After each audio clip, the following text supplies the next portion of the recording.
म तपाईँहरूलाई एउटा सामान्य जानकारी जुन गइरहेको छु। अब जुन हाम्रो शरीरमा काटाकुटीहरू आउने हुन्छ, शरीरको जस्तै हातहरूमा भयो, त्यसपछि अब पेटमा भयो अथवा पछाडि भयो, खुट्टाहरूमा भयो। त्यो लाइकोमा भनेको चाहिँ तपाईँको चाहिँ एउटा दुईवटा आउने होइन कि, आयो भने तपाईँको 20वटा चाहिँ धेरै आउने गर्दछ होइन। कसैको चाहिँ थोरै आउँछ, कसैको चाहिँ धेरै आउने रहेछ। अब यो लाइकोमा सामान्य रूपमा चाहिँ नदुख्ने र यसले गरेर पनि असर गरेन भने चाहिँ खासै चाहिँ यो अपरेसन गर्न पनि केही नहुने रहेछ।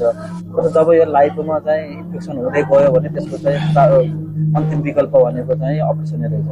त्यसै कारणमा चाहिँ हाम्रो हुन्डा इन्सुरेन्स गरेर लाइकोमाको अपरेसन गर्नुभएको छ राजेन्द्र प्रधान भाइले। अब त्यो गर्दाखेरि चाहिँ हुन्डा इन्सुरेन्सबाट सेवा सुविधा उहाँले कसरी लिनुभयो त भन्ने बारेमा सामान्य जानकारी आज हामीले तपाईँहरूलाई गराउनेछौँ। स्वागत छ राजेन्द्र भाइ, हुन्डा इन्सुरेन्स कपिटारमा यहाँलाई। धन्यवाद धन्यवाद सर। सर्वप्रथम त हाम्रो अमृत सरलाई धेरै धेरै धन्यवाद होइन।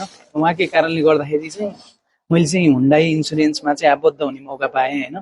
तपाईँको मलाई चाहिँ स्वास्थ्यसँग सम्बन्धित चाहिँ एउटा लाइपोमाको समस्या थियो होइन, जुन चाहिँ अलिकति सङ्क्रमण भइसकेको थियो, जुन चाहिँ अपरेसन गर्नुपर्ने अवस्थामा थियो होइन। अनि कोरियामा तपाईँको अलिकति एउटा भाषाको समस्या प्लस अब हस्पिटल जाँदाखेरि चाहिँ अझ धेरै कष्टकर हुँदो रहेछ होइन, जसको लागि चाहिँ हाम्रो हुन्डाईको इन्सुरेन्सको दाजु अमृत दाजुले चाहिँ एकदम धेरै ठुलो सहयोग गर्नुभयो उहाँले।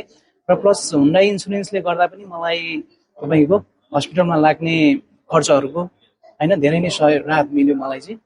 र दाइले एकदम नेपालमै आफ्नै अभिभावक जस्तो भूमिका निर्वाह गरेर चाहिँ धेरै सहज भयो। साँच्चीकै तपाईँलाई लाइपोमा आएको छ भने चाहिँ तपाईँ आँतिनु पर्दैन होइन।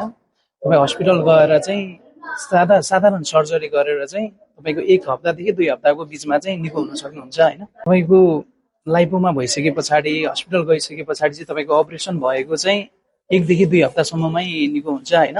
यदि तपाईँले हुन्डा इन्सुरेन्स गर्नुभयो भने चाहिँ तपाईँलाई त्यसमा लाग्ने लागतहरूमा चाहिँ धेरै आर्थिक भारमा चाहिँ एकदम सहयोग हुनेछ। राजेन्द्र भाइलाई धेरै धेरै धन्यवाद छ। दक्षिण कोरियामा आफूले भोगेका समस्याहरूको बारेमा चाहिँ जुन अनभिज्ञ भएका दाजुभाइहरू हुनुहुन्छ उहाँलाई जानकारी दिनुभयो, त्यसको लागि तपाईँलाई धन्यवाद दिन चाहन्छु। हुन्डा इन्सुरेन्स कफी टाइममा जोडिनु भएर आफ्ना अनुभवहरू सबै सामु बताइदिनु भएकोमा तपाईँलाई धेरै धेरै धन्यवाद छ।